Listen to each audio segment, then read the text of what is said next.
So last night on Nightcap with Chad Ochocinco and Shannon Sharpe, they talked about Jordan Love and his new $220 million extension. So let's give this a listen and hear what they have to say. Jordan Love agrees to a 4-year, $220 million extension, becoming the highest paid quarterback. The deal includes a record $75 million at the time of signing, $155 million in new full guarantees. Congratulations, David Muguleta, rep here. Love's new deal puts him in line with Trevor Lawrence, Joe Burrow, all of whom are earning $55 million per year as the top paid quarterbacks on an annual basis.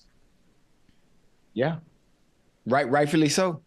Rightfully so. If you watched him last year, if you watched him close, even though he's only in his third year, if you watched him close enough, he's well deserved. He's well deserved. Listen, his command of the offense, his ability to throw any and every throw, regardless of what hash they're on, his ability to extend plays. One of the special traits that some of the top quarterbacks have, or being able to make plays off rhythm and make plays off script, and he can do it all. He can do it all. So this contract is warranted. It's a good thing that they got him now. While he has the supporting cast around him that are all really good, at some point those receivers, I'm not sure who's going to be the first one up. Somebody will have to get that bag. True. Right now, I mean, the fact that this is still one of the cheapest receiver rooms in the NFL, Christian Watson, Romeo Doubs, Dontavian Wicks, Jaden Reed, the fact that all these guys have been drafted the past couple of years helps when it comes to Jordan Love getting such a massive deal.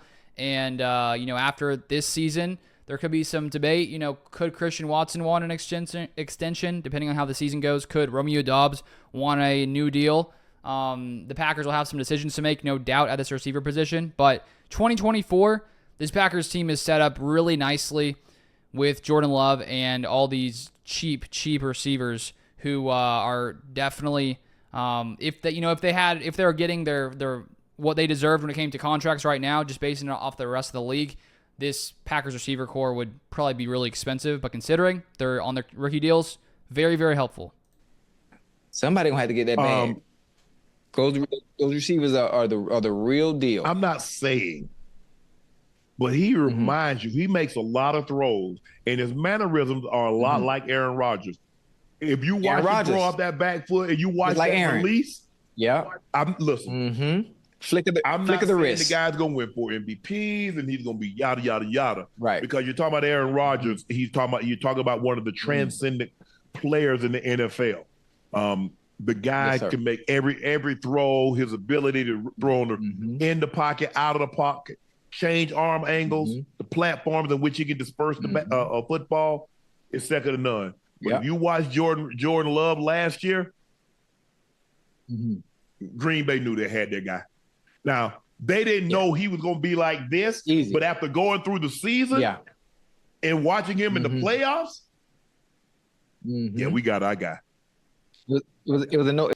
And speaking on that, the way that Jordan Love played in the playoffs, I was thinking earlier today, what would have happened if, the Packers went into the playoffs? Jordan Love still had a really, really great stretch to end the season. But what if they had, struggled against that Cowboys offense? Would Jordan Love have gotten as big of a deal? I think the answer is no. I think that when you have a guy prove to you in his first season starting that he can go into Dallas, who we have to remember, they were seen as one of the best teams in the NFL, the number 2 seed in the NFC, having home field advantage. They had been dominating lots of the year, and I think there's no doubt that the Packers and their confidence in who Love was as a quarterback, as a leader, as a major piece in this Packers franchise, the fact that you can go in a high-pressure situation and completely dominate the Dallas Cowboys had to earn Jordan Love some extra cash there, because if he would have lost that game, I think that there could have been some more questions about Jordan Love, even though it was his first season. And so we probably would have seen a cheaper deal.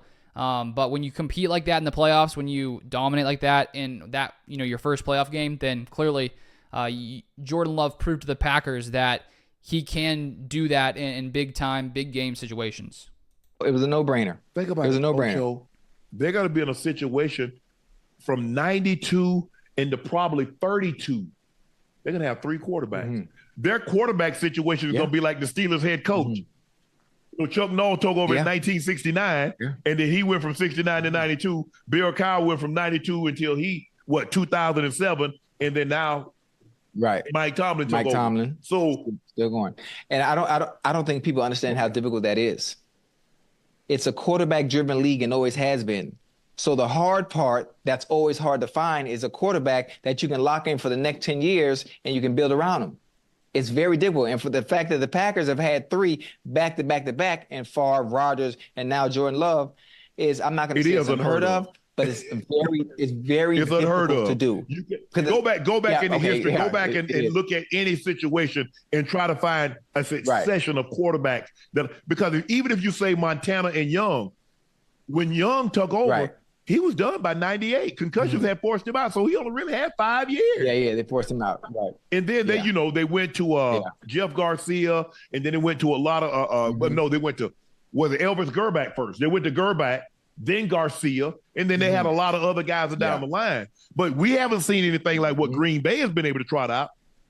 No, not like that. MVPs back to back. I mean, far from Super Bowl champions. What'd you say, Ocho? No, I said Super Bowl champions. What's going to be really fun to watch in the next 10 to 15 years is if the Packers can get a hit again on another quarterback. I know Jordan Love just had 1 year, so we need to see him continue to do it. But, what are we in, 2024? So Jordan Love's 25. Maybe in 2039, we'll get to see if the Packers can hit on a 4th straight quarterback.